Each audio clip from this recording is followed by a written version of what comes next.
Hi, everyone. Welcome to another Meet the 818 interview. And today we have the honor of being with Chef Vallerie Archer, the first Filipino female chef executive at Yamashiro, LA. Welcome, Chef Vallerie. Hello. Thank you for having me. Thank you. Thank you for making time. I know you're super busy. That's okay. I always have time. Awesome. So, when and how did your journey to the culinary arts begin? Well, my journey actually began when I was born. I'm sure you've heard that I was born in my grandfather's bakery. So you can say that, that I was born to be in the kitchen. And throughout my childhood, I don't remember a lot of playing with dolls or going outside. I distinctly remember me being in the kitchen with my grandparents, with my mom, always cooking something. And so I believe that's when the love of cooking, the love for the kitchen began. Oh, wow. That's pretty awesome. Your grandfather owned a bakery. Was that in the Philippines or here in America? In Ilocos Norte, in San Nicolas. Yeah. Yes. So yeah, he had he was known for his pandesal. And so, yeah, so I guess my mom said that I was born at 3 o'clock when he was still baking pandesal. So yes. Yeah, so that's the story. And I didn't find out until I was like in my mid-40s that I was actually born in his bakery. Oh my gosh. When you say pandesal, like I can smell it. Like I know, right? It's like that smell, with the cheese or the butter. Oh my God, I'm so hungry now. Yes. well, hopefully you're not too hungry until the end of this interview. Then, I'm always hungry. So, I've read somewhere that you started off as a pastry chef. So how did you switch from being a pastry chef to being an executive chef now? I went into pastry because of my daughter. Everyone knows that who know me, she was bullied. So I used to make macarons. I used not to make, but I used to buy macarons. And when you go to Whole Foods and that, they're very expensive. So I started making that. And the one thing about being a pastry chef is you have to have the discipline of waiting. And part of me didn't want to bake, but I love pastries and I love sweets because of my grandfather's background. So I enrolled myself into school, and I tried to find the shortcuts and how to bake things and make things faster, but it doesn't happen that way. I've always loved to bake. It's been my passion. I love creating. But as far as going into culinary, Filipinos, we love to cook. Every time there's a party, even if it's a party for 4, you have the whole spread of 20 people. It's not just your family. It's like your next door neighbor, their family. So it's always been around. I was always around the kitchen watching people cook and sharing stories. And to me, that was fascinating. I wasn't playing with dolls. I wasn't watching movies or anything. All I wanted to do was cook. So transitioning from a pastry chef to a culinary chef, I don't think there was ever a transition. I wanted to hone in the craft of pastries just so that I can say that I know how to do it. And then I sometimes obsess with making cakes, and then I start cooking. So it's back and forth. So I guess it's whatever. When I'm in a bad mood, I bake. When I'm in a good mood, I'm cooking. So it depends, I guess, on my mood. But I love them both. Oh wow. So when you're in a bad mood, does your family end up with like 3 dozen cookies? And oh my gosh, they end up with so much treats that my husband tells me. Actually, he got mad at me one day. He said, "Do not bake anymore because I'm gaining weight. I don't want you baking at the house." So I was banned for baking for about a month because he would. It's kind of hard when you have a cake there. You cannot just let it sit there. No, so you're constantly eating. So next thing I know, he's eating an entire cake. So he's like, "Okay, no more baking. That's enough. You're done." Yeah. What's your favorite pastry to make? I'm just curious. My favorite pastry to make is still the macaron because they're very temperamental. You can go through a batch and your dough could be great or your mixture could be great, but you don't know until the very end, once you bake it, if that perfect recipe was great, because you have to wait until it bakes to actually see the result. So, and I love creating. I like making little characters, and it's because this is what my daughter and I got close, and a lot of the memories that I've had making macarons has to deal with that. So I love doing that. But then, you know, I'll make some other things, but macarons is like my best thing to make. Pretty awesome. So Yeah. any like a specific flavor that you do? I like to make calamansi curd because I love calamansi. Oh, yes. wow. So I like to make calamansi buttercream, anything calamansi, because it reminds me of my childhood when I was in the Philippines. I've always, you know, you have calamansi with patis, you have calamansi with your juice. I mean, calamansi, everything. So, I mean, if I find it at the store, if I go to your local Filipino store, I would buy the whole entire shelf. And people like looking at me like, what are you doing? I'm like, I'm obsessed with it. You know, I love it. I love it. That's pretty awesome. Have you ever tried making calamansi ice candy out of the Oh my gosh, I tried. Yes, I tried. I think, you know what? I didn't put enough sugar and it was so bitter. Yeah, no, my God, I miss those. It's good for the summer. I miss them. Yes, yes, Oh, yes. yeah, absolutely. My mom used to sell those. She'd have melon and avocado. Oh, wow. Oh my God, I love, avocado. Oh my God, you're making me hungry. You're making me really hungry. Yes. But yeah, that's pretty awesome. When you watch TV and you look at chefs and they have all these cooking channels and all that, Yes. you see the high stress of being a chef. For you, what do you feel is like the biggest challenge of being a chef in such a renowned restaurant? You know what? I'm glad you asked me that, because the biggest challenge for me personally is that I don't have a lot of experience that most of these chefs that you see on TV or most of the chefs that are at restaurants. And being a female is the biggest challenge, because, you know, they look at you as, can you cook? Are you able to cook? Or yeah, you can cook at home, but do you have, I think it's more of the, do you have the perseverance to sustain a kitchen? Can you rule the kitchen without thinking on your emotions? Because, you know, we're regarded as like, oh, we think our emotions, or excuse my language, but we're like the B word, you know? But, you know, it's kind of hard, because I want the kitchen to be a smooth sailing, tight knit kitchen. But then again, they look at you like, oh, it's that time of the month, she's doing this, or, you know, she's just being bratty, you know? So the biggest challenge is for them to see me as a chef and not my gender. Not that I'm a female or a mom, it's just to have them see that I have what it takes. And that is and has still been the biggest challenge for me. I know I can cook, I know I have what it takes, but then translating that and not having them look at me as a female is one of the challenges that I will always face in this career. Oh, wow. And how have you circumvented that? I mean, is there any way to kind of just tell them, hey guys, I'm a chef.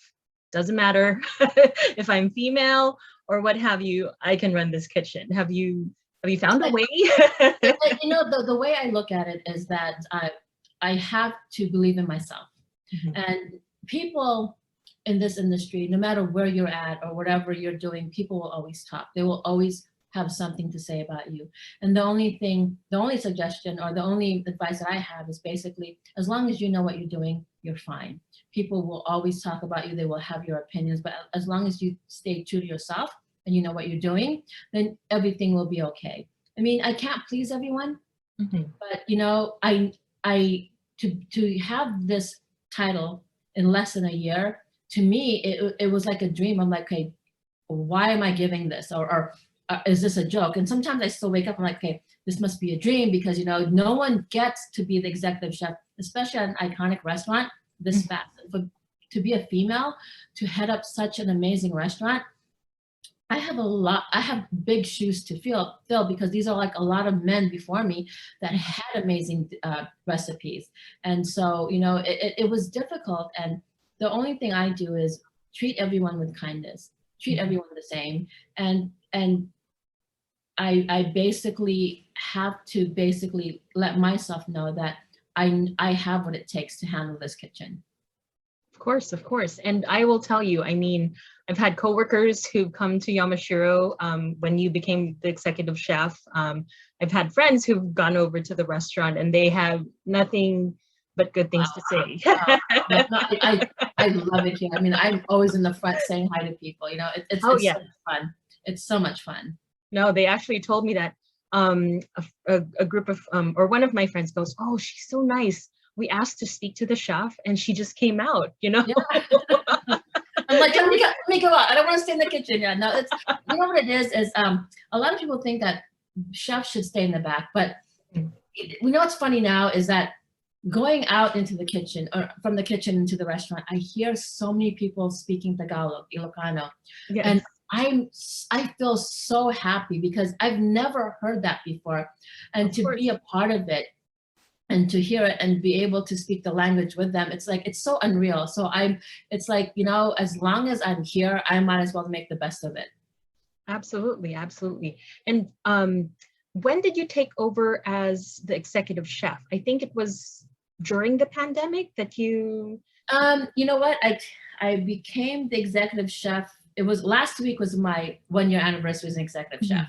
We didn't really make an announcement because, you know, when the pandemic hit, we all got our the little talk about, okay, you know what, we're gonna close, this is what's gonna happen. And we had no idea what was gonna happen. I was the last manager hired. So I figured, you know, 6 months, this is great. And prior to the pandemic, I was promoted to executive sous chef.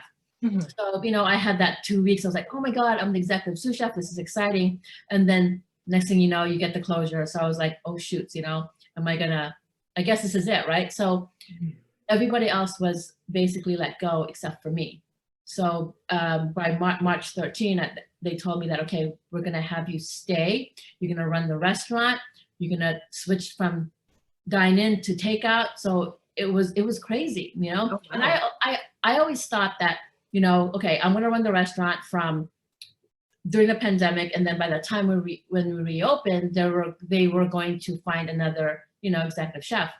But then when we opened, like towards the last week of June, I said, so what is my title? I said, well, you're the executive chef. You're the only one that was been here. So I'm like, really? Can I toot my own horn? Do I make the announcement? So it was kind of hard because I'm like, okay, they're like, here's your title. I'm like, okay, what do I do with it? Do I scream at the top of my lungs or do I celebrate? You know, so it was never like a big celebration. But to me, you know, just hearing them saying, yeah, you're the executive chef, I was like, oh my God, is this really happening?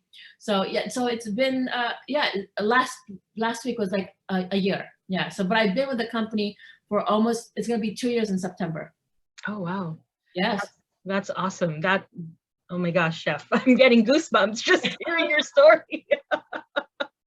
But I am so glad that that they kept you, and just even like hearing it on social media and just saying, hey, have you heard of Chef Vallerie? She's like the first Filipino executive chef at Yamashiro. It's like, it's just so crazy. It gave me chills. And to me as a mom, because I also have, I have a daughter, it means a lot because it just goes to show that women can do anything. You're right, because we are often said that our place is in the kitchen, but they don't say that your place is at home in the kitchen, but not running a restaurant. So I want to inspire young girls that want to become chefs or want to become leaders or want to be something in their life, and you're not held back because of your gender. I mean, here I was at home, stay-at-home mom for a while, and I literally used to buy chef coats, and I would pretend I was a chef at home. I would make my kids call me chef, I realized, as a mom, I was thinking, as a mom, this is all I'm gonna do. I'm gonna be a mom. I'm just gonna forget my career because I'm here to raise my kids. But I was basically, I wanted to do more. I wanted to, I don't know what, I wasn't finished yet. I'm like, when my kids are growing up, I want to continue. And so I figured, okay, let me just go to culinary school, what the hell, at least I did something. But I never thought that this is where I'm going to be, where I'm at now. Oh, wow. But yeah, that's awesome. I'm speechless. So, but that's amazing, chef. And just, it's a great journey. Oh, it is. It's like, it's still a dream to me, and I'm going to enjoy whatever I can and whatever I have here, because like I tell people, I'm not going to go to any other restaurant. I want this to be the first and last restaurant I ever work at. That's pretty awesome. Now, having that you've been the chef for a whole year at Yamashiro, what have have you created new dishes, or have you added on to the menu, or has it stayed the same? You know. For when we closed, because of all the other old chefs that left, I did not have the recipes. Okay. So what I had to do was basically come up with a new entire menu by the time we opened. And when we got the green light in mid-June of last year, they said, okay, we're going to be opening. I had thought that maybe I would have about a week or maybe 2 weeks to create the menu, but I only had 3 days. So within those 3 days, luckily during the pandemic, I was playing with recipes while we were closed. But I did have to restructure the whole, the whole menu and the sushi menu. So I've added items that it's not basically, the menu that I created was not basically for what I thought would be best for me, but I looked into the menus that we had prior to me working here. I've looked at other restaurants, what they have, and I just wanted to create a menu that would bring everyone in. Not everyone may like it, but I wanted to be able to make sure that everyone has something that they can enjoy. Like we have our traditional sushi, and then I made pancit, but I called it, rice noodles. So we had that. And then, I had pork ribs, and we have tomahawk. So it's a variety of things that everyone can enjoy. Got it. Among the stuff or the menu items that you've created, what's your favorite? Wow. I love everything. Okay. But my favorite one is our ginger soy rib. The reason why it's my favorite is actually my grandfather's recipe. Oh, wow. He used to make this for me when I was a child. And as I grew older and had kids, I would also make it for them. So it's one of the recipes that, I hold dear to me. And it's one of the dishes that I can eat all day and never get tired. You should come and try some. I plan to. Yes. Don't tell the husband, but I'm planning a date. I know. Oh man, that's so awesome. Just to have like your tradition and then integrate that into your restaurant. That's the thing is, it's funny is that like when I created that recipe, I was thinking, okay, what if nobody likes it? Then that means it's not good. So I was so scared, but it's one of the items that gets sold out really fast. Oh, that's good. That's good. So your advice, come in early before it sells out. Yes. Come in early and ask for it right away because it sells out really fast. That's pretty awesome. I was going to ask, like, what influences did you have on building your menu? But clearly, it's a familial influence where it's stuff or it's items that you grew up with or items that are familiar and dear to you. So that's it is. It's more of the experiences that because I love to eat, and whenever we go traveling, like when I went to Paris with my friend, I didn't go sightseeing. I went to the restaurants. I ate. When I went to Japan with my daughter, all we did was eat throughout, Japan. And I love to try out new items, and then that translates to the dishes that I make. And it's because I'm a chef, so I eat. I mean, you'll find me eating all the time. I eat all the time. That's awesome. Well, I think it comes with being a chef. Like you have to, make sure, but you have like the palate for everything or anything. It's like, I'm not afraid to try new dishes, and I don't know, it just, to me, I get so excited when I walk into the grocery store and I'm at the produce section. I'm like, oh my God, I want this. I want to buy everything and take it home. My husband will be like, okay, your cart is full of vegetables. What are you doing? Like, I can make this, I can make that. To me, it's just, it's just fascinating. Yeah, no, it sounds like I was always curious about that. Like as a chef, like after going home, do you just like, I'm done with cooking and you just want takeout, or it's just a constant, like I have to cook, I must cook. No, it's like you're so, for me, I'm always thinking of what can I do next, or if I open the refrigerator and there's some leftovers, most my kids usually toss them out, but I'm always cooking something. Oh, you can make this, you can make that, so it's constantly trying to come up with things that you can eat. Anything that has to do with eating, I will try to do something with it. Oh wow, that's pretty awesome. So in the past year, how has your leadership as an executive chef been received by both the kitchen staff and your diners? I mean, what feedback have you gotten? You know what? And the almost 2 years I've been here, it changed dramatically. It changed to the fact the change was in me. Mm-hmm. When I first started, I was afraid. You know, I didn't have that confidence, and I kept questioning myself. Okay, do I have what it takes? And it's the way how I treat people, and I don't look at them as they work for me. We work together as a team. Mm-hmm. And if they weren't there, then I wouldn't be here. And most of the times, I want to stay in the kitchen to help cook, but a lot of people, you know, they know as executive chefs, you go out and you do other administrative stuff. But I love to go back there. I love being around food. I love the smell. And what I like to do is I also like to greet the guests, say hi to them, to see what they're doing. And you will find me, if you come to the restaurant, you'll find me saying hi to everybody. Most of the times I'm there talking to everyone just to get feedback. And I think it's more of like, customers look at it as like a home. They come in, you know how you go to someone's house, you get fed, and then you take home food to go. So that's how I look at it. And it's been a challenge as far as, you know, trying to open up, you know, having that confidence, going out there and to embrace myself as, okay, I am the executive chef. Because it was difficult for the first couple of months to say, oh, I am the executive chef. Oh, that's me. You know, it's like, I kept doubting, am I the executive chef, or is this really me? So it's more of the attitude that I had and not being afraid. And when the staff sees that, they understand that, you know, hey, no, she has what it takes and she can do this. And now I was able to mentor a young kid who I hired about a year ago, and now he's only 20, but now he's a sous chef. I promoted him to sous chef because, you know, he asked me, can you teach me? What can you teach me? And I mentored him since he was hired, and now he's one of the top sous chefs that we have here. Oh, wow. That is amazing. That is amazing. So since we're on the topic of mentorship, what advice would you give for aspiring chefs, you know, and any kind of aspiring chef, be it a pastry chef or a culinary chef? Well, the advice that I have is that if this is what you want to do, follow your dreams. Go continue doing it. I mean, just because you're a line cook does not mean you can't aspire to be a sous chef or executive chef, because everyone can get there.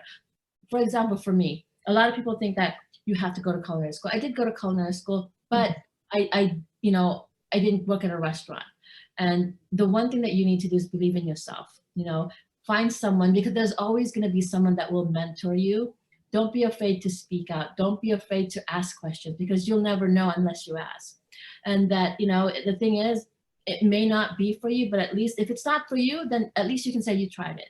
You know, I love my job. It's to me, I think I'm good at what I do because it's not because I have to do this, because I want to do this. And just go for it, you know, just give it your all. Awesome. Thank you so much, Chef Vallerie. If they want to follow you on social media, where can they follow you? They can follow me on Instagram at Chef Vallerie with 2 L's. I'm not on TikTok. I don't know how to do that. And then Twitter, I don't use much. I'm on Instagram, or, you know, and if you ever want to come to the restaurant and you want to try some Filipino food, or if you want me to cook you Filipino food, you can always DM me and I will always make a dish for you. Yes. Well, thank you so much, Chef, for your time. Thank you. And for this interview. It means a lot. It truly does. Thank you. And I hope to see you there at Yamashiro soon, okay? I will. I promise. Take care. You too.